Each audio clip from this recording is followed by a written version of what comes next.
সৈয়দনা ইউসুফকে ভাইয়েরা কুয়ার মধ্যে ফেলেছে। বণিক দল সৈয়দনা ইউসুফকে কুয়া থেকে নিয়ে মিশরে বিক্রি করছে, জানেন না? ইউসুফ আলাইহিস সালামের ঘটনা জানেন? সবাই জানেন। বিক্রি করার পরে মিশরের সেকেন্ড ইন পজিশন সেনাপতি আজিজ এফেসার অনেক অনেক টাকা দিয়ে তাকে কিনে নিয়ে জুলাইখার হাতে দিয়েছে। কার হাতে? জুলাইখার নামও জানেন? জুলাইখার হাতে দেওয়ার পরে জুলাইখা তারা নিজের ছেলের মতো মানুষ করতে শুরু করেছে। কিন্তু সৈয়দনা ইউসুফ যখন যুবক হয়ে গিয়েছে, ওনার চেহারা এত সুন্দর ছিল, জুলাইখা নিজেই ইউসুফের প্রেমে পড়ে গিয়েছে। নাউজুবিল্লাহ পড়েন। জুলাইখা বলে, ইউসুফ আমি তোমারে ভালোবাসি। ইউসুফ কয়, আমি আল্লাহরে ভালোবাসি। জুলাইখা বলে, ইউসুফ আমি তোমার সাথে প্রেম করতে চাই। ইউসুফ বলে, আমি কার সাথে প্রেম করতে চাই? প্রেমের কথা কি বললেই হয়? বেটা বলে হইতে হবে না? প্রেম তো চরের জমি নয়, জবরদখল করে হয়। প্রেমের দখল নিতে হলে প্রেমেই নিতে হয়, ঠিক কি না? জুলাইখা বলে, আমি তোমারে ভালোবাসি, আমি তোমার প্রেমে হাবুডুবু খাই। ইউসুফ বলে, আমি কারে ভালোবাসি? কোনোভাবেই ইউসুফরে রাজি করাতে পারে না। জুলাইখার একটা দাসী ছিল, দাসীর নাম কালিমামা। জুলাইখা কালিমামারে বলে, ও কালিমামা, কোনোভাবে ইউসুফরে বুঝাতে পারলাম না, একটা কাজ করবা, আজ রাত 12টার দিকে আমার গোপন কক্ষে নিয়ে আসবা। ওই গোপন কক্ষে যেতে বড় বড় 60টা দরজা পার হইতে হয়। কয়টা? 60টা দরজায় বড় বড় 60টা তালা লাগাবা, তারপরে ইউসুফরে আমার কাছে নিয়ে আসবা। ওই প্রাসাদটা আমি নিজে দেখে এসেছি, যে প্রাসাদের মধ্যে সৈয়দনা ইউসুফ আলাইহিস সালাম আর জুলাইখার এই ঘটনাটা ঘটেছে। মিশরে একটা থানা আছে, ওই থানার নাম বাতরিশিন। ওই বাতরিশিন থানায় একটা এলাকা আছে নাম আজিজিয়া। এই আজিজিয়া এলাকাতে এই প্রাসাদ তুফানের কবলে এখন ভেঙে পড়েছে। তার পাশেই আছে সিজনি ইউসুফ, ইউসুফের জেলখানা। এই জেলখানাটাও আমি দেখে এসেছি। এই জেলখানাতে ইউসুফ আলাইহিস সালাম 10 বছর জেলে বন্দী ছিল। মিশর একটা পাহাড় আছে, তুর পাহাড়। সেই তুর পাহাড়ের উপরে উঠে সৈয়দনা মূসা আলাইহিস সালাম 2 বার আল্লাহর সাথে কথা বলেছেন, অনেকবার আল্লাহর সাথে কথা বলেছেন। ওই তুর পাহাড়ে আমি 2 বার উঠেছি। ওইটার উপর একটা মসজিদ আছে, একটা গির্জা আছে, একটা সিনাগোগ আছে। 3 ধর্মের লোকদের কাছে ওইটা পবিত্র জায়গা, সবাই যায়। আমরা মুসলমানরাও যাই, ইহুদিরাও যায়। ইহুদিরা সিনাগোগে যে ইবাদত করে, খ্রিস্টানরা চার্চের ভেতরে, গির্জার ভেতরে যে ইবাদত করে, আমরা মসজিদের ভেতরে যে জিকির করি। কার? লা ইলাহা লা ইলাহা ইল্লাল্লাহু মুহাম্মাদুর রাসূলুল্লাহ সাল্লাল্লাহু আলাইহি ওয়াসাল্লাম। এজন্য রব্বুল আলামিনের এমন ক্ষমতা, ছোট্ট বাচ্চার মুখেও জবান দিয়ে দিতে পারে কে? সৈয়দনা ইউসুফ আলাইহিস সালাম যখন যুবক হয়ে গেলেন, ওনার প্রেমে মাতোয়ারা। জুলাইখা মাতোয়ারা হয়ে যখন কোনোভাবেই ইউসুফকে আর কাবু করতে পারে না, তখন সৈয়দনা ইউসুফকে কাবু করার জন্য কালিমামাকে নির্দেশ দিয়েছে, নিজের দাসীকে নির্দেশ দিয়েছে, কালিমামা আজ রাত 12টায় আমার স্পেশাল প্রাসাদে 60টা দরজার মধ্যে বড় বড় তালা লাগিয়ে তুমি ইউসুফকে নিয়ে আসবা। সৈয়দনা ইউসুফের কাছে কালিমামা যে বলে, ও কালিমামা, ও কালিমামা। ইউসুফের কাছে যে বলে, ইউসুফ, জুলাইখা তোমারে ডেকে পাঠিয়েছে। ইউসুফ বলে, রাত বাজে 12টা। জোরে বলেন, কয়টা? এত রাতে কি বলার জন্য ডেকেছে? যাও, আগামীকাল সকালে আমি যে কথা শুনবো। কালিমামা বলে, না না, আগামীকাল সকালে গেলে হবে না, জুলাইখা এখন যেতে বলেছে। কখন? ইউসুফ চোখের পানি ছেড়ে দিয়ে আল্লাহর ডেকে বলে, আল্লাহ, ও মাবুদ, জীবনে কোনো অপরাধ করি নাই, আমার বয়স হওয়ার পর থেকে আজ পর্যন্ত কোনো অন্যায় করি নাই। না জানি আজকে আমি আমার ঈমান হারা হয়ে যাই, না জানি আজকে আমি আমার চরিত্রটা হারাই রে মাবুদ। ও আল্লাহ, তোমার উপর তাওয়াক্কুল করে আমি গেলাম। কালিমামা সৈয়দনা ইউসুফ আলাইহিস সালামকে নিতে লাগলো, আর দরজার মধ্যে বড় বড় এক একটা তালা ঝুলাতে লাগলো। 60টা তালা ঝুলানোর পরে সৈয়দনা ইউসুফকে স্পেশাল ঘরের মধ্যে ঢুকিয়ে কালিমামা আরেক দরজা দিয়ে বের হয়ে যায়। এখন ওই স্পেশাল গোপন কক্ষের মধ্যে শুধু 2 জন মানুষ, একজন নারী আরেকজন পুরুষ। চিল্লায় বলেন, একজন আরেকজন পুরুষ। জুলাইখা আর ইউসুফ। জুলাইখা বলে, ও ইউসুফ, বাঁচার কোনো মাধ্যম নাই, যে কোনো ভাবেই হোক আজকে আমি আমার মনোরঞ্জন করেই ছাড়বো, যেমন করেই হোক তোমার প্রেম আমি হাসিল করে ছাড়বো। আমি তোমারে ভালোবাসি। সৈয়দনা ইউসুফ বলে আমি আল্লাহরে ভালোবাসি। কারে ভালোবাসি? সুবহানাল্লাহ বলবেন না? জুলাইখা বলে আমি তোমারে ভালোবাসি। সৈয়দনা ইউসুফ বলে ও জুলাইখা আমি আল্লাহরে ভালোবাসি। একের পর এক জুলাইখা তার দেহের কাপড় খুলতে শুরু করেছে, নিজেকে উপস্থাপন করতে শুরু করেছে। আল্লাহর নবী ইউসুফ ডান দিকে দৌড় দেয়, আবার বাম দিকে দৌড় দেয়। জুলাইখা বলে ইউসুফ বাঁচার কোনো মাধ্যম নাই, কারণ বড় বড় 7টা তালা 7টা দরজার ভেতরে আছে না নাই? আরো জোরে বলেন আছে রাডাই।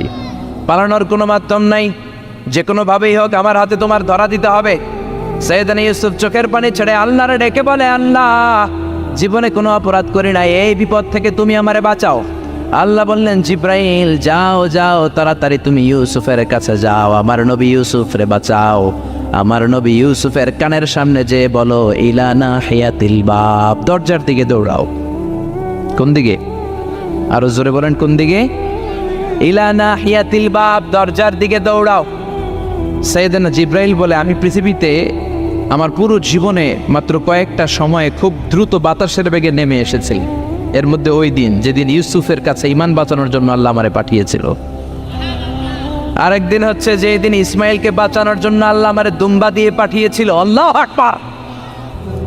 সৈয়দনা ইব্রাহিম সৈয়দনা ইসমাইলকে জবাই করার জন্য বড় একটা তলোয়ার নিয়ে যখন কোরবানি করতে শুরু করলো, আল্লাহ বললেন ও জিব্রাইল জান্নাত থেকে দুম্বা নিয়ে তাড়াতাড়ি দুনিয়ায় ছুটে যা, আমার ইসমাইলের গলার একটা পশমও যাতে না কেটে যায়। সৈয়দনা জিব্রাইল বাতাসের বেগে আল্লাহু আকবার আল্লাহু আকবার আল্লাহু আকবার বলতে বলতে দুম্বা নিয়ে চলে এসেছিলেন। তিনি বলেন আমি এই সময়টাতে সবচেয়ে দ্রুত বেগে জামিনে নেমেছি, আবার সৈয়দনা ইউসুফের ঈমান বাঁচানোর জন্য আমি দ্রুত নেমেছি। আল্লাহু আকবার। সৈয়দনা ইউসুফ চোখের পানি ছাড়ে জিব্রাইল কানের কাছে এসে বলো ইউসুফ ইলা নাহিয়াতিল বাব, আল্লাহ বলছে দরজার দিকে দৌড়ান। সৈয়দনা ইউসুফ বলে জিব্রাইল দরজার মধ্যে তো বড় বড় তালা লাগানো। জিব্রাইল বলে ও ইউসুফ আমি জানি না, আল্লাহ শুধু এই মেসেজটা দিয়েই আমারে পাঠিয়েছে, দরজার দিকে দৌড়াও। সৈয়দনা ইউসুফ আল্লাহর উপর তাওয়াক্কুল করে দরজার দিকে দৌড়ালেন। জুলাইখা মনে মনে হাসে। জুলাইখা বলে দরজায় তালা আছে না নাই? আমি ওই তালা খুলে দেওয়ার সাধ্য আমার আল্লাহর আছে না নাই?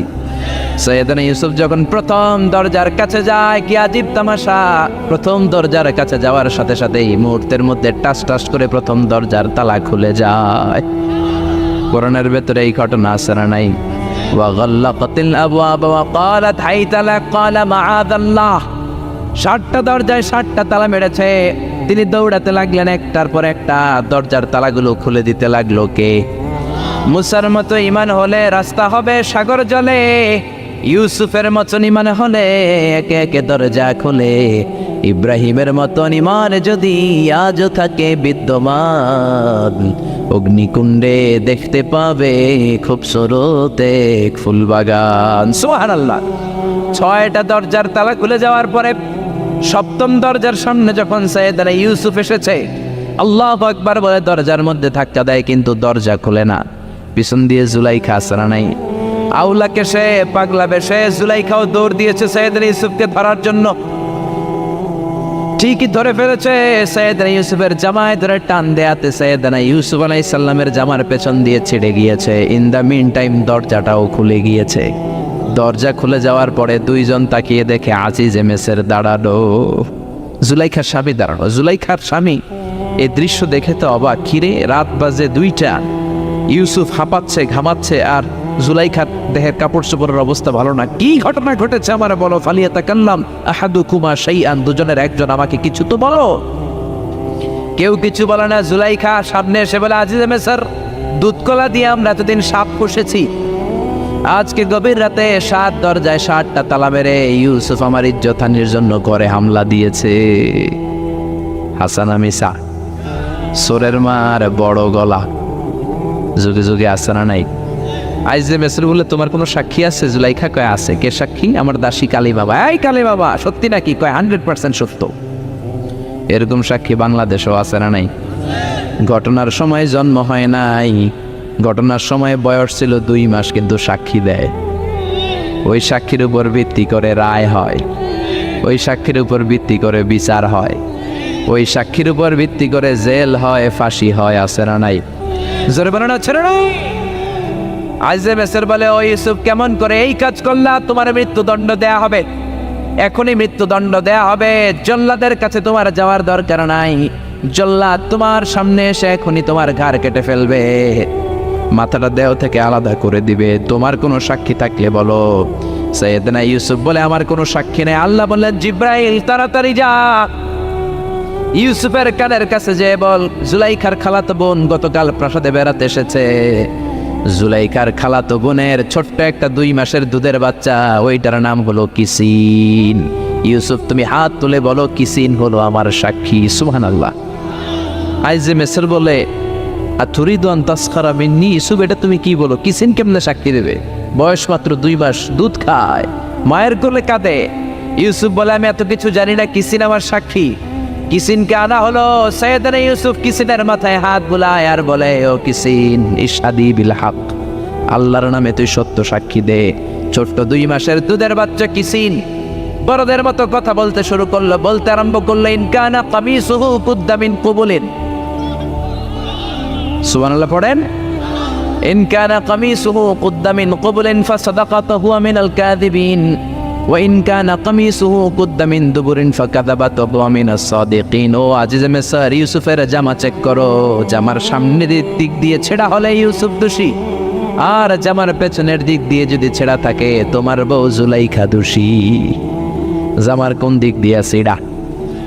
জোরে বলেন। ছোট্ট কিসিনের সাক্ষীর মাধ্যমে সাইয়েদনা ইউসুফকে বাঁচায়া দিল কে? আরো জোরে বলেন, কে? আল্লাহ বলছেন, ওয়াকাদা রাব্বুকা আল্লা তা'বুদু ইল্লা ইয়্যা ওয়া বিল ওয়ালিদাইনি ইহসানা। আমি আল্লাহর স্পেশাল 2টা ফয়সালা আমি তোমাদেরকে জানিয়ে দিচ্ছি। 2টা ফয়সালা। কয়টা? 2টা সিদ্ধান্ত। কয়টা? এই সিদ্ধান্তগুলা অনড় সিদ্ধান্ত, এটার কোনো নড়চড় নাই। আর ফয়সালা সিদ্ধান্তগুলো দিয়েছে কে? 1 নম্বর ফয়সালা হচ্ছে, আল্লাহ তা'বুদু ইল্লা ইয়্যা, তোমরা কারো ইবাদত করতে পারবে না একজনের ছাড়া, তিনি কে? এজন্য রব্বুল আলামিন বলেন, ওয়াকাদা রাব্বুকা আল্লা তা'বুদু ইল্লা ইয়্যাহু ওয়া বিল ওয়ালিদাইনি ইহসানা। আমি আল্লাহর স্পেশাল ফয়সালা, আমি আল্লাহর অনড় সিদ্ধান্ত, যেই সিদ্ধান্ত কোনোদিন নড়বে না, যেই ফয়সালার কোনো নড়চড় হবে না, ওই ফয়সালার প্রথম ফয়সালা হলো ইবাদত হবে একজনের, তিনি কে? আবার আল্লাহ বললেন, মানব জাতি, জিন জাতি, এই 2টা জাতিকে আমি সৃষ্টি করেছি শুধু আমার ইবাদতের জন্য, ঠিক কি না? আমা খালাকাতুল জিন্না ওয়াল ইনসা ইল্লা লিয়াবুদুন। মানব জাতি, জিন জাতি সৃষ্টির মূল উদ্দেশ্য, লক্ষ্য শুধুমাত্র আমি আল্লাহর ইবাদত করা। সুবহানাল্লাহ। আবার এই পৃথিবীতে যত নবীরা এসেছেন, সব নবীদেরও একই দাওয়াত ছিল, কমন দাওয়াত, কমন মিশন, কমন কথা, ইয়া কওমি ইবুদুল্লাহা মা লাকুম মিন ইলাহিন গায়রুহু। ও আমার কওমের লোকেরা, ও আমার উম্মতেরা, ও আমার স্বজাতির লোকেরা, খবরদার, ইবাদত করলে একজনের করবা, তিনি কে? তাহলে আল্লাহর প্রথম ফয়সালা, ইবাদত হবে, জিকির হবে, সেজদা দিতে হবে একজনকে, তিনি কে? জিকির করবেন কার? চাইবেন কার কাছে? নাকি খাজা বাবার কাছে, নাকি ল্যাংটা বাবা? কেউ ফিরে না খালি হাতে, খাজারে তোর দরবারেতে। বলে না, বলে না, বলে না? আরে কত দরবার থেকে কত মানুষ খালি হাতে ফিরে আসে। দামি মোবাইল নিয়ে ঢুকছে, চোরে মোবাইল চুরি করে নিয়ে গেছে, এখন মোবাইল তো নাই, খালি হাতে ফিরে আস, কি করবে? দামি জুতা নিয়ে ঢুকছে, জুতা চুরি হয়ে যায়, ধাক্কা ধাক্কিতে জুতা চুরি হয়, তো খালি পায়ে ফিরে আসে, আছে না নাই? আমি একটা দরবার থেকে কেউ কোনোদিন খালি হাতে ফিরে না। দরবারটা কার দরবার? কেউ ফিরে না খালি হাতে, আল্লাহরে তোর দরবারেতে। বলেন, কেউ ফিরে না খালি হাতে। এজন্য আল্লাহ বলেন, আমার দরবার এমন দরবার 24 ঘন্টা খোলা, মাসের 30 দিন খোলা, বছরের 365 দিন খোলা, সারা জীবন খোলা। যখনই চাইবা তোমার ডাকে সাড়া দিবে কে? কেউ যেটা পারে না, পারে কে? কেউ যেটা দেয় না দেয় কে? কেউ যেটা শোনে না শোনে কে? আমরা কি সব শুনি? সব শোনে কে?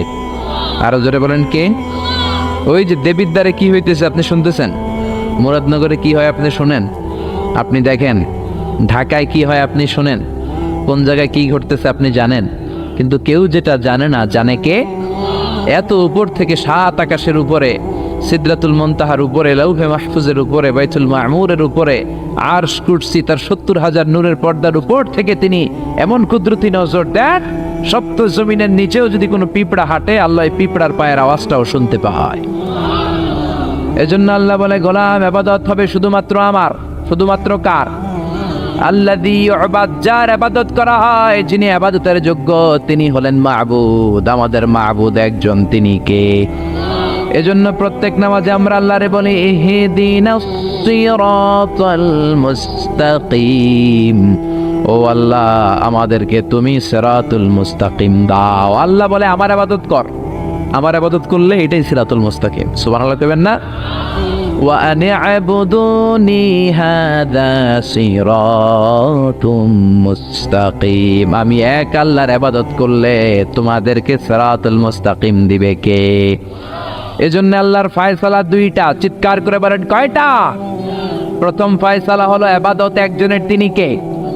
وَقَضَى رَبُّكَ أَلَّا تَعْبُدُوا إِلَّا إِيَّاهُ وَبِالْوَالِدَيْنِ إِحْسَانًا, আমি আল্লাহর স্পেশাল ফয়সালা, বিশেষ ঘোষণা, অনর ঘোষণা, অনর সিদ্ধান্ত, ইবাদত হবে একমাত্র শুধুমাত্র কেবলমাত্র আমার আল্লাহর। কার? তাহলে আল্লাহর প্রথম সিদ্ধান্ত, আল্লাহ ছাড়া অন্য কাউর ইবাদত করা যাবে না, অন্য কাউকে সেজদা দেয়া যাবে না। কিন্তু কিছু লোক আছে মসজিদে আল্লাহরও সেজদা দেয়, এই যে মসজিদ ঢুকে আল্লাহর সেজদা দিবে, আর আশেপাশে মাজার থাকলে মাজারে যে সেজদা দেয়, আছে না নাই? মহিলারা বেশি দেয়, আমাদের মহিলারা 2 জায়গায় বেশি যায়, এক যায় মাজারে, 2 যায় বাজারে, ঠিক কি না? মসজিদে তাদের জায়গা নাই, মাহফিলের প্যান্ডেলে মহিলাদের জন্য প্যান্ডেল হয় না, এজন্য কই যাবে? যায় বাজারে আর মাজারে, আছে না নাই? সেজদা দিয়ে মুশরিকদের কাতারে নাম তোলে। যদি জিজ্ঞেস করেন মায়েরা কেন যান, বলবে আমার সন্তান হয় না। কেউ বলবে আমার 5টা মাইয়া, এখন পোলা লাগবো, বাচ্চার জন্য দরবারে যায়। দরবারে গেলে বাচ্চা হয়? তাহলে ছাগলের যে বাচ্চা হয়, ছাগলে কোন দরবারে যায়? গাবি যে প্রতি বছর একটা করে বাছুর দেয়, গাবি কোন দরবারে গেল? কথা কি আপনাদের মাথায় ঢুকে? এজন্য সেজদা পাবার অধিকারী একজন, তিনি কে? আল্লাহ বললেন আমি আল্লাহর প্রথম ফয়সালা, খবরদার এক আল্লাহ ছাড়া অন্য কারো ইবাদত করা যাবে। আল্লাহর প্রথম সিদ্ধান্তের সাথে আমরা একমত না দ্বিমত? সবাই একমত, দ্বিমত পোষণকারী কেউ নাই। 1-2 জন থাকতেও পারে, আছে আছে আছে আছে। তাহলে আসেন দ্বিতীয় সিদ্ধান্তের দিকে, যে আল্লাহ বললেন ওয়া বিল ওয়ালিদাইনি ইহসানা, আমি আল্লাহর দ্বিতীয় সিদ্ধান্ত, যেহেতু প্রথম সিদ্ধান্তের সাথে তোমরা সবাই একমত, এবার আমার দ্বিতীয় সিদ্ধান্ত শোনো। ওয়া বিল ওয়ালিদাইনি ইহসানা, মাতা পিতার সাথে ইহসান করবা। কার কথা? ইবাদত হবে আল্লাহর, ইহসান হবে মাতা পিতার। আমরা বললাম আল্লাহ আপনার ইবাদত করব এটা বুঝলাম, কিন্তু মাতা পিতার সাথে কেমন করে ইহসান করব বুঝিয়ে বলেন। ইহসান কি? আল্লাহ নিজেই ইহসানের ব্যাখ্যা দিচ্ছেন, আল্লাহ নিজেই কোরআনে ইহসানের তাফসীর করছেন। আল্লাহ বললেন ইম্মা يبلغن عندك الكبر أحدهما أو كلاهما فلا تقل لهما أف। ইহসান কাকে বলে? বান্দা শোনো শোনো, তোমাদের মা কিংবা বাবা, একজন কিংবা 2 জন যখন বার্ধক্যে উপনীত হয়ে যায়, যখন বয়স্ক হয়ে যায়, তাদের কোনো কর্মকাণ্ডে খবরদার নাক ছিটকানো যাবে না, উফ আহ করা যাবে না, উফ শব্দটাও বলা যাবে না। কারণ তুমি তোমার আব্বা আম্মারে কম কষ্ট দাও নাই। তুমি যখন পেশাব করেছো, পায়খানা করেছো, তোমার আব্বা তোমাকে ঘর থেকে বের করে দিয়েছে নাকি? কথা বলেন। শীতের রাতে ডান দিকে নিয়ে তোমার মা তোমারে ঘুমালো, শীতের রাতে ডান দিকে পেশাব করে ভিজিয়ে দিয়েছো, মা তোমারে ঘর থেকে বের করে দেয় নাই, মা তোমারে বাম দিকে রেখেছে। বাম দিকেও পেশাব করছো, মা তখনও বের করে দেয় নাই, বুকের উপরে রেখেছে। রাত 3টার দিকে, মাঘ মাসের শীতে, কনকনে শীতে, বুকের উপরে পেশাব করে মায়ের শাড়িটা ভিজিয়ে দিয়েছো, রাত 3টার দিকে উঠে তোমার মা আরেকটা জামা পরে আবার তোমারে বুকে নিয়ে ঘুমায়। তোমার মা কি তোমারে বের করে দিছে নাকি? পেশাব করে পায়খানা করে ঘরটারে তুমি ছারখার করেছো, তারপরে তোমার মা বাবা তোমারে বের করে দেয় নাই, তোমারে ঘর থেকে তাড়িয়ে দেয় নাই, তোমার এতিমখানায় রেখে আসে নাই। তোমার মা বাবা বয়স্ক হওয়ার কারণে তাদের কোনো কর্মকাণ্ডে খবরদার নাক ছিটকাবা না, এমনকি উফ আহ উফ শব্দটাও করা যাবে না। কার কথা? মা বাবা তোমারে ঘর থেকে যেমনি বের করে নাই, মা বাবা যেমনি তোমার এতিমখানায় দিয়ে আসে নাই, তেমনি তোমার মা বাবা যখন বয়স হয়ে যায়, বার্ধক্যে পৌঁছে যায়, মা বাবারে খবরদার বৃদ্ধাশ্রমে দিয়ে এসো না। কার কথা? বৃদ্ধাশ্রম বাংলাদেশে আছে না নাই? ছেলে আমার মস্ত মানুষ, মস্ত অফিসার, মস্ত ফ্ল্যাটে যায় না দেখা এপার ওপার, নানান রকম জিনিস আর আসবাব দামি দামি, সবচেয়ে কম দামি ছিলাম একে মাত্র আমি। ছেলের আবার আমার প্রতি অগাধ সম্ভ্রম, আমার ঠিকানা তাই বৃদ্ধাশ্রম। ঠিক কি না? কপাল পর অনেক ডাকাত আছে, মা বাবা বয়স হয়ে যাওয়ার কারণে তাদের কর্মকাণ্ডগুলো আর ভাল লাগে না, মা বাবারে বৃদ্ধাশ্রমে দিয়ে আসে। যেই ছেলে মেয়েগুলো মা বাবারে বৃদ্ধাশ্রমে দেয়, তোদের কপালে বুড়া হইলে বৃদ্ধাশ্রমও জুটবে না, বাঙ্গা থালা হাতে নিয়ে তুই ভিক্ষা করে খাবি। ঠিক কি না? এজন্য আল্লাহ বলে ইহসান কারে বলে, শোনো শোনো, ইম্মা ইয়াবলুগান্না ইনদাকাল কিবারা আহাদুহুমা আও কিলাহুমা ফালা তাকুল লাহুমা উফ।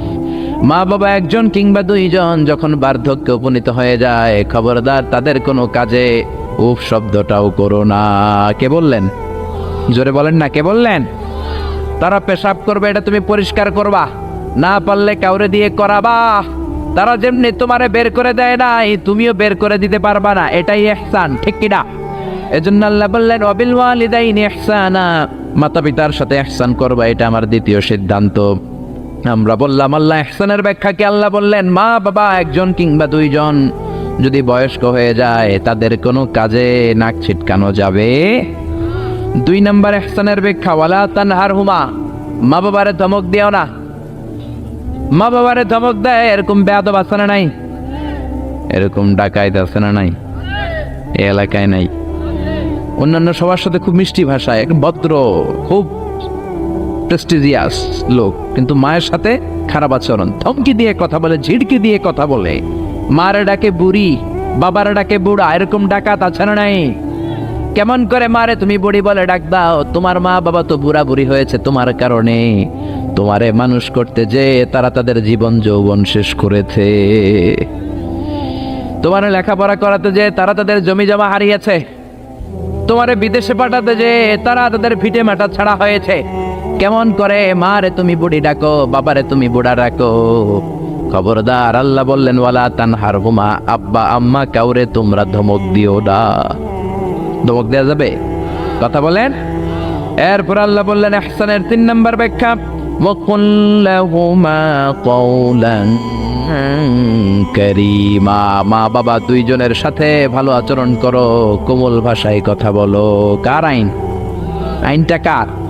যত কার্টিসি তুমি জানো, যত ভদ্রতা, যত পোলাইটনেস, যত হাম্বলনেস তোমার জানা আছে, সব ভদ্রতাকে উজাড় করে মা বাবার সাথে কথা বলো। চিল্লা এখন, ঠিক কি না? এরপর আল্লাহ বললেন ওয়াখফিদ লাহুমা জানাহায যুল্লি মিনার রাহমাতি ওয়া কুর রাব্বিরহামহুমা কামা রাব্বায়ানি সাগীরা। ওয়াখফিদ লাহুমা জানাহায যুল্লি মিনার রাহমা, রহমতের ডানা মা বাবার দুইজনের জন্য বিছিয়ে দাও। তোমার যত অর্থ আছে মা বাবার জন্য খরচ করো, তোমার যত ক্ষমতা আছে মা বাবা দুইজনের পায়ের সামনে ঢেলে দাও। ঠিক কিনা? আপনার সম্পদ আপনি মা বাবার জন্য ব্যয় করবেন, আপনার ক্ষমতা আছে মা বাবার পায়ের সামনে আপনি ক্ষমতা বিছিয়ে দেন, আপনার জীবনটার উজালা করে দিবে কে? আর আব্বা আম্মা একজন কিংবা দুইজন যদি এই ক্ষণস্থায়ী দুনিয়া ছেড়ে পড়ে চলে যায়, আব্বা আম্মার কবরের সামনে দাঁড়িয়ে দোয়া কর, রব্বিরহামহুমা কামা রাব্বায়ানি সাগীরা ওয়া কুর রব্বিরহামহুমা কামা রব্বায়ানি সগীরা। ও আল্লাহ, আব্বা আম্মা দুজন আমরা যখন ছোট ছিলাম আমাদেরকে যেমনি আদর দিয়ে, সোহাগ দিয়ে, ভালোবাসা দিয়ে আমাদেরকে কাছে টেনে নিয়েছে, আমার আব্বা আম্মা দুইজনকে তুমিও তোমার কাছে আদরের চাদর দিয়ে তোমার কাছে তুমি টেনে নিও। পড়ে না আমিন? আরো জোরে আমিন। এই জন্য আমার আল্লাহর স্পেশাল সিদ্ধান্ত কয়টা? প্রথম সিদ্ধান্ত ইবাদত হবে কার? দ্বিতীয় সিদ্ধান্ত ইহসান হবে কার সাথে? দ্বিতীয় সিদ্ধান্তের সাথেও আপনার একমত? এটাও দ্বিমত নাই?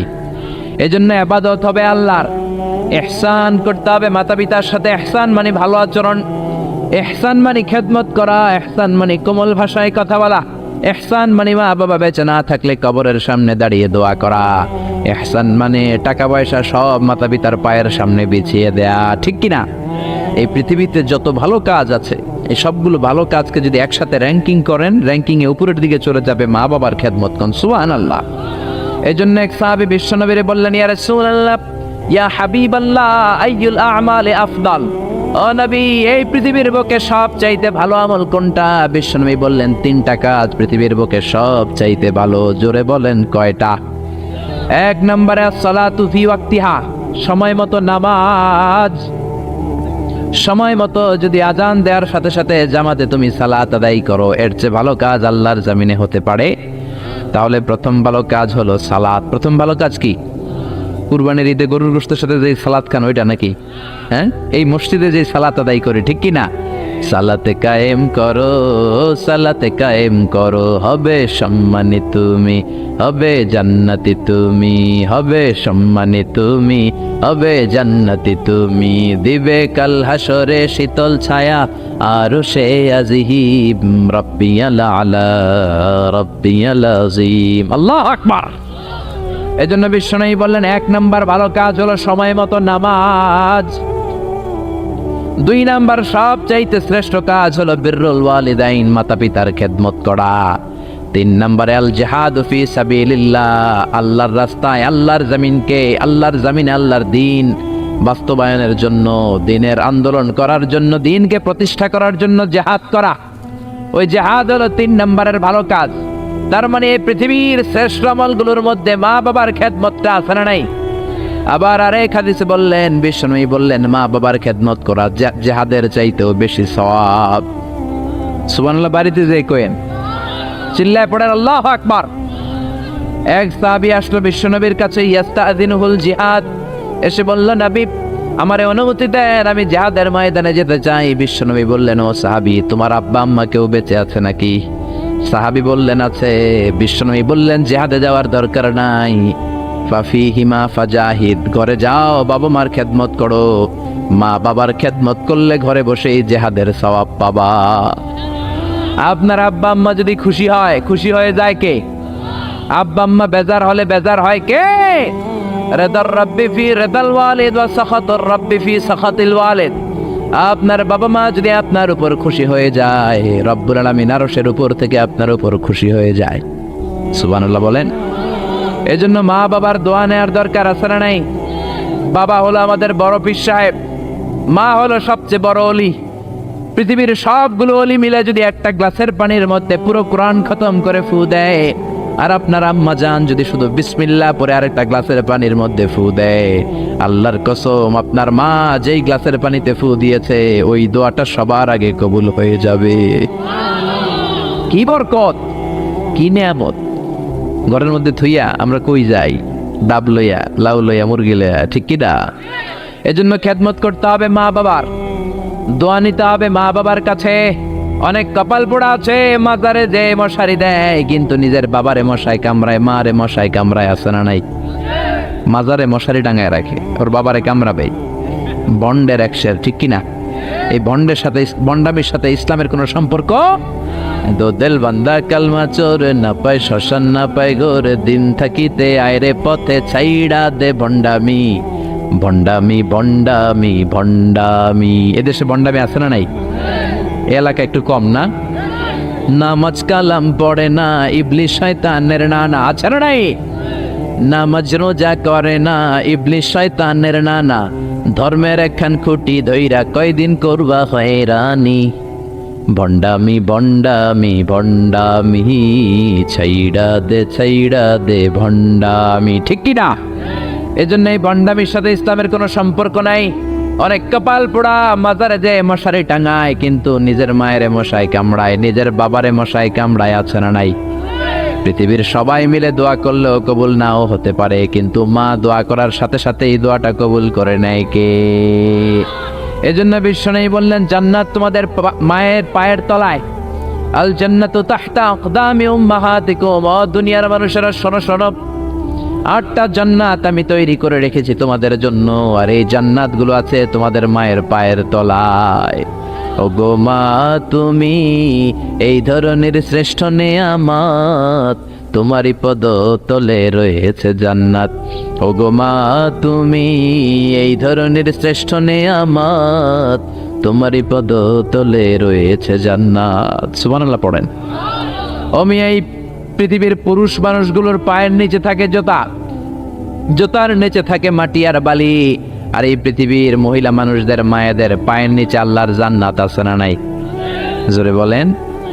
তাহলে যেই মায়ের পায়ের নিচে জান্নাত, ওই পায়ের দাম বেশি না কম? এই পৃথিবীটারে 1000 বার বিক্রি করলে বিক্রির টাকা দিয়ে জান্নাতের একটা চেয়ারের দাম হবে? আর যে 8টা জান্নাত মায়ের পায়ের নিচে পড়ে আছে, ওই পা দুইটার দাম আল্লাহর কাছে বেশি না কম? জোরে বলেন। এই জন্য দোয়া চাবেন মায়ের কাছে, দোয়া চাবেন বাবার কাছে, হাদিয়া দিবেন সবার আগে আম্মারে, সবার আগে আব্বারে। চাকরি থেকে বেতনটা পাওয়ার পরে ওইখান থেকে সবার আগে যেই টাকাটা হাতে তুলে দিবেন, ওই টাকাটা মায়ের হাতে দিবেন। কার কাছে? নাকি বউয়ের হাতে? বউয়ের হাতে দিবেন, কিন্তু আগে মায়ের হাদিয়া করবেন, ঠিক কি না? কারণ বউ গেলে বউ পাওয়া যায়, বন্ধু গেলে বন্ধু পাওয়া যায়, গার্লফ্রেন্ড চলে গেলে গার্লফ্রেন্ড পাওয়া যায়, মা চলে গেলে মা পাওয়া যায় নাকি? জোরে বলেন। মা চলে গেলে মা আর ফিরে আসে না। এজন্য বিশ্বনবী বলেন, জান্নাতের 2টা স্পেশাল দরজা আছে। এক দরজার নাম আব্বা, আরেক দরজার নাম আম্মা। এই 2টা দরজা আমাদের ঘরে আছে না নাই? এজন্য বিশ্বনবী বলেন, এই 2টা দরজার সাথে কেমন আচরণ করবা এটা তোমার ডিসিশন। ওমা জান্নাতুকা ওয়া নারুক, মা বাবাই তোমার জান্নাত, মা বাবাই তোমার জাহান্নাম। মা বাবার সাথে যদি ভালো আচরণ করো, 8টা জান্নাতের দরজা খুলে দিবে কে? আর মা বাবার সাথে যদি খারাপ আচরণ করো, জাহান্নাম গুলা তৈরি আছে না নাই?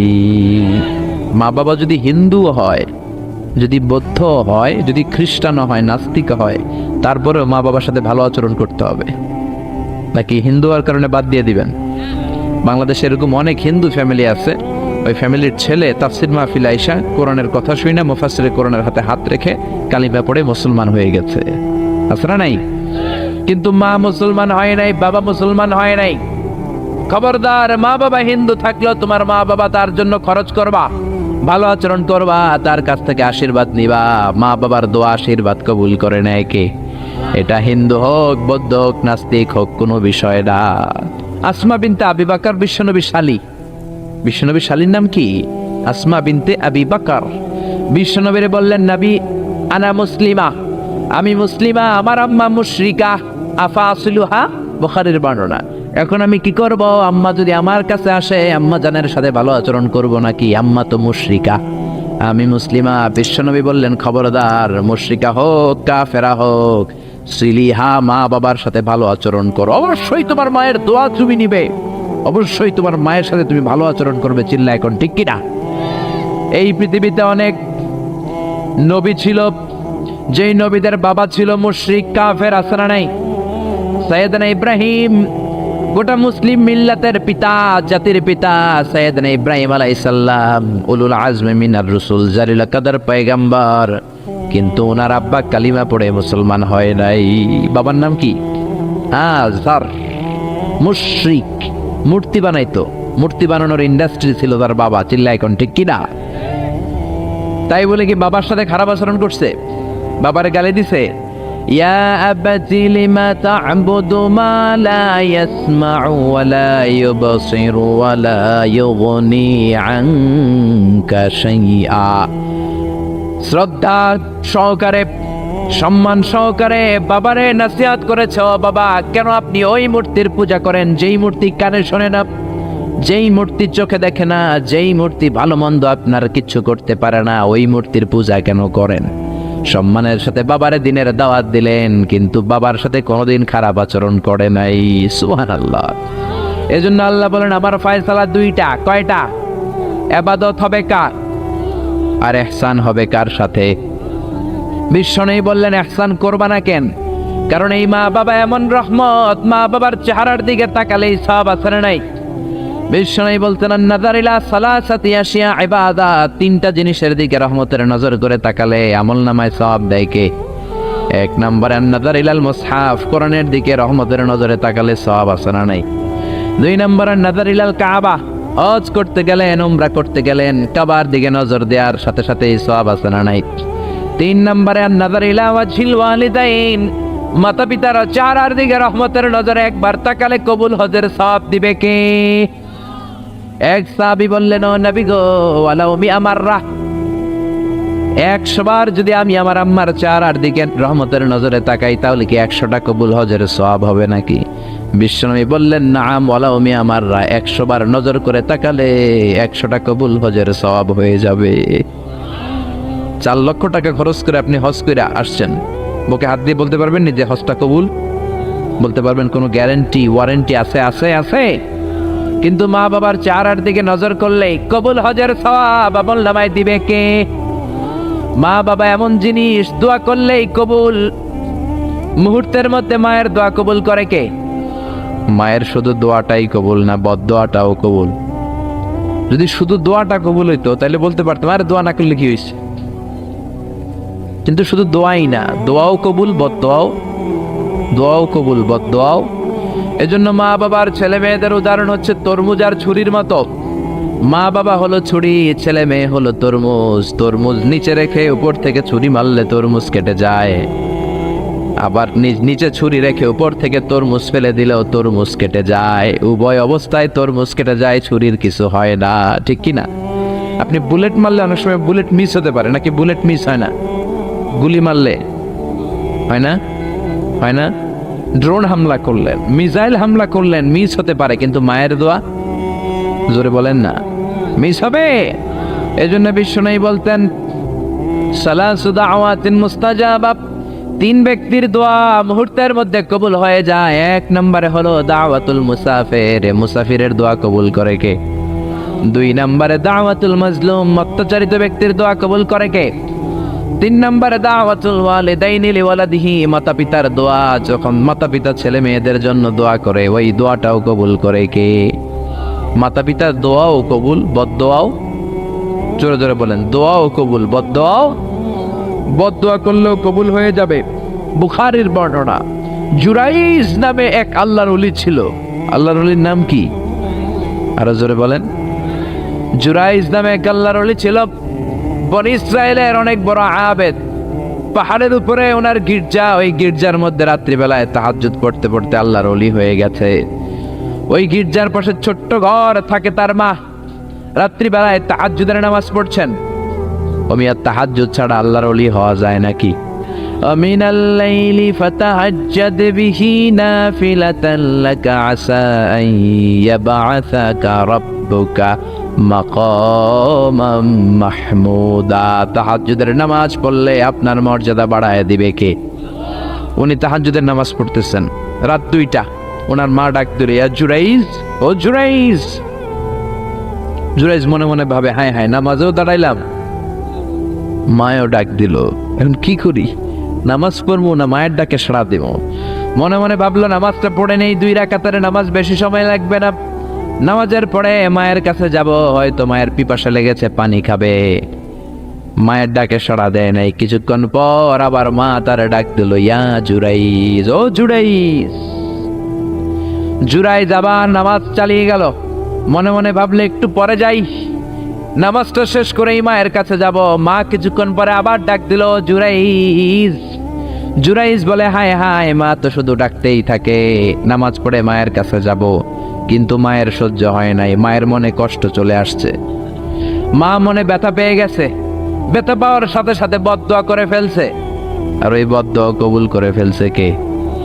এজন্য মায়ের দোয়াও কবুল, বদদোয়াও। বদদোয়া করেছে, আল্লাহুম্মা লা তুমিতহু ইল্লা আন তুরিয়াহুল মুমিসাত, ও আল্লাহ কোনো বেশ্যা নারীর ফিতনায় না ফেলে তুমি জুরাইজকে মরণ দিও না। বদদুয়াটা কবুল করে নিল কে? কিছুদিন পরে আবার জুরাইজ তাহাজ্জুদের নামাজ পড়তেছে, এক বেশ্যা নারী এসে বলে, জুরাইজ দরজা খোলো। নক করতে শুরু করছে। দরজা খোলার পরে জুরাইজকে সে প্রলোভন দিতে শুরু করলো, বললো, দেখো কত সুন্দরী আমি অনন্য, আমি সুস্নিগ্ধা, আমি প্রিয়ংবদা, আমি সুহাসিনী, সুকেশিনী, সুভাসিনী, অসূর্যম পুষ্যা মেঘে কালো কেশ, হরিণের মতো ডাগর ডাগর আমার চোখ, দেখো আমি কত সুন্দরী, আসো আমরা প্রেম খেলায় মেতে উঠি। জুরাইজ বলে, আমি আল্লাহরে ভয় পাই, দূর হও, আমার গির্জা থেকে দূর হও। জুরাইজের সাথে সুবিধা করতে না পেরে বেশ্যা পাহাড় থেকে নিচে নেমে এসেছে। বুখারীর হাদিস। নিচে নেমে এসে দেখে এক রাখাল ঘুমায়। কে ঘুমায়? রাখাল রে ঘুম থেকে উঠিয়ে বলে, ও রাখাল, দেখো আমি কত সুন্দরী। রাখাল তার প্রেমের ফাঁদে পড়ে তার সাথে অবৈধ দৈহিক সম্পর্কে লিপ্ত হয়েছে, জেনা করেছে। ব্যভিচারের ফলে এই বেশ্যার পেটের মধ্যে সন্তান দিয়ে দিয়েছে কে? 3 মাসের ব্যবধানে বেশ্যার পেটটা এত বড় হয়ে গেছে। এলাকার লোকেরা বলে, ও মেয়ে, তোর তো বিয়ে হয় না, এই পেট বড় হইল কেন? বাচ্চা পাইলি কই? বেশ্যা বলে, আমার পেটের বাচ্চার বাবা হলে ওই আল্লাহর ওলি জুরাইজ। কথাটা হাসা না মিছা? কত পার্সেন্ট? জোরে বলেন। 100% মিছা? সবাই বলে, হায় হায়, এতদিন মনে করতাম আল্লাহর ওলি, এখন দেখি ভণ্ড। এতদিন পানি পড়ার জন্য যেতাম জুরাইজের কাছে, এখন দেখি ভণ্ড। উপর দিয়ে ফিটফাট, ভিতর দিয়ে সদরঘাট। উপর মে পাক সাফ, আন্দার মে খালাত মালাত। জুরাইজ, আজকে তোর 12টা বাজাবো, দাঁড়া। জুব্বা পড়ে তুমি বুজুর্গি দেখাও, আর রাতের বেলা আকাম কুকাম করো। লাঠি ছোটা নিয়ে সব পাহাড়ের উপরে উঠে গির্জা ভেঙে মেসাকার জুরাইজকে রশি দিয়ে বেঁধে নিচে নামিয়ে এনেছে। ও জুরাইজ, তোর মতো ভণ্ড এলাকায় থাকার দরকার নাই, তোরে ডেথ পেনাল্টি দিব, মৃত্যুদণ্ড। কি দণ্ড? জুরাইজ বলে, হায় হায়, কেন আমার গির্জা ভাঙলা? কেন আমারে মারতেছো, ধরতেছো? জানি না, একটা বারের মতো বলো আমার অপরাধ কি?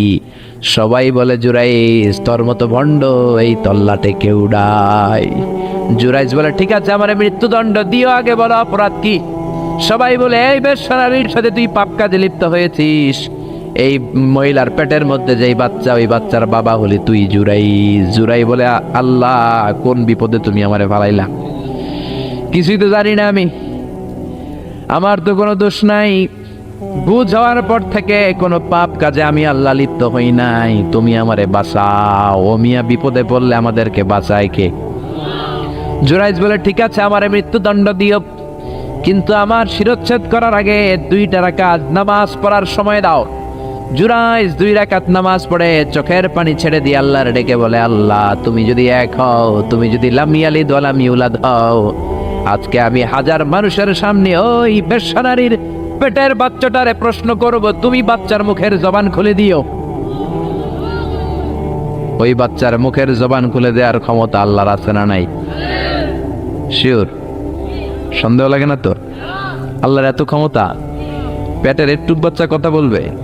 পারবে, পারবে, আসলে পারবে।